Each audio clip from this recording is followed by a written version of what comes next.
Death Battle said the next matchup is supposed to be very unexpected, and a matchup the community convinced them would be great, and shit, it's Among Guys, isn't it? It's gonna be Among Guys. Welcome to Beantown, motherfucker. Among Us vs. Fall Guys is certainly a choice to end the quote-unquote season on, but being honest, it's probably the perfect choice to put here. Coming off the heels of Bowser vs. Eggman, the following episode had a pretty much negative 15% chance of topping it in quality, so the simple solution is to just make an episode that's not trying to be anything like it. Hence, we get Among Guys. With that said, this episode is still way better and crazier than you'd ever expect an idea like this to be, so let's talk about it. Getting right into the analyses, I mean, they're exactly what you expect. Complete nonsense. Sus this, sus that, absurd physiologies, Twitter feeds, planet busting, Fortnite, etc., etc.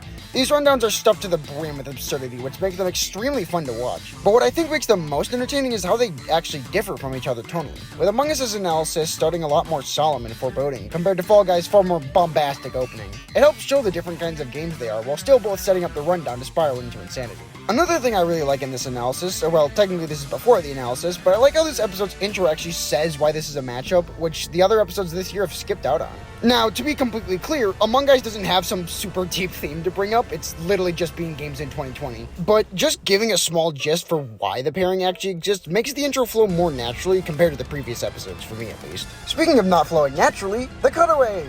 While I like the running gag in the episode of Wiz and Boomstick talking like they're in actual games, the emergency meeting cutaway gives off strong Season 8 vibes with how long it goes on for. It's not even a bad joke, per se. Dummy having a horrible mic actually got a good laugh out of me. It's just that a minute-long cutaway definitely kills the pacing of what's otherwise a really well-flowing analysis. Despite that critique, I do still prefer Among Us' analysis overall. Partly due to me just enjoying that series way more, but it also has funnier jokes, and I really like how they go about covering both crewmates and imposters for it. Fall Guys isn't too far behind though, as it still has fun gags, and it's hard not to enjoy the absurdity of their coverage.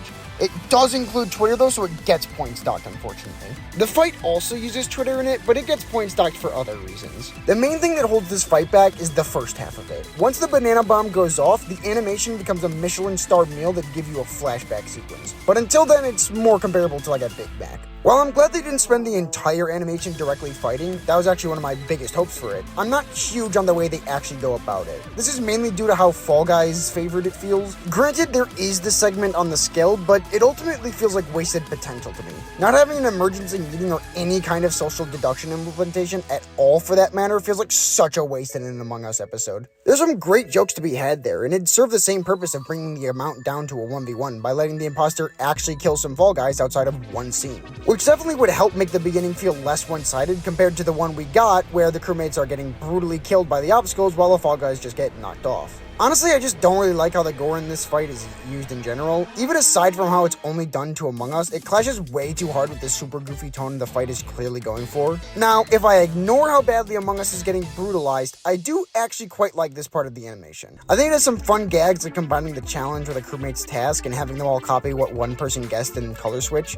Plus, funny twerk, obviously. Most of all, I think the shapeshifter twist is handled exceptionally well. Not only is it a really cool reveal, but it has multiple moments of subtle foreshadowing, such as Purple Guys shushing the camera or watching what the Fall Guys do before copying their actions. It's great stuff. Then, after that great reveal, we walk immediately face first back into a wall. To give this segment its fair due, the segment visually looks very nice. The sprites look great and are rigged very smoothly, but the visuals can't fix the issue of Fall Guys still dominating this half of the fight. This entire portion is just the imposter getting bodied while doing absolutely zero damage. Admittedly, I do think the knife joke is pretty funny with the imposter checking if it's sharp, but having a combat exchange where one character gets bodied the whole time doesn't make for an interesting scene. Now, the counter most would say to this would be that, oh, the fight's just trying to be accurate to the research. And while, yes, the animation should reflect the research, it shouldn't stop the animation from being enjoyable. Pretty much every episode of Death Battle does this. Hell, just look 3 episodes back at Bardock vs. Omni-Man, a matchup where the researchers found Omni-Man to be 11,000 times stronger, yet still have both feel even throughout most of the fight. There's plenty of other examples, but the matchup being a stomp doesn't mean the animation needs to be as well, since that just turns it into an unenjoyable beatdown.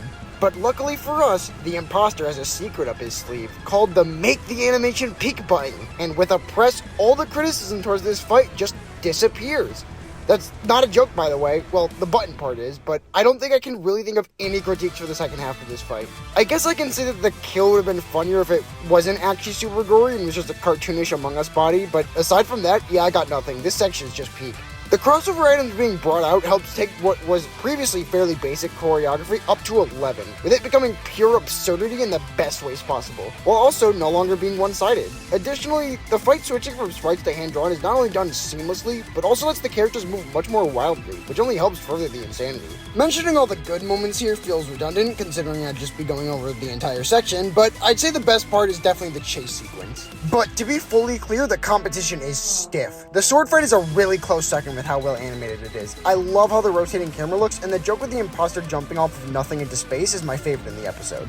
The every being for themselves section is also great. It gives me similar vibes to the gravity section in Buildcord with how chaotic it feels. I'm really glad they worked into Fall Guys sabotaging each other with the Hadouken, and the planet-splitting laser visually looks spectacular, though it's lacking pretty heavily in impact. Anyways, back to the section I'm actually supposed to be talking about. While there isn't much action occurring, I think the chase sequence is the best animated part of the fight. The shot of the imposter jumping between the rocks and then launching forward looks genuinely official with how well it's done.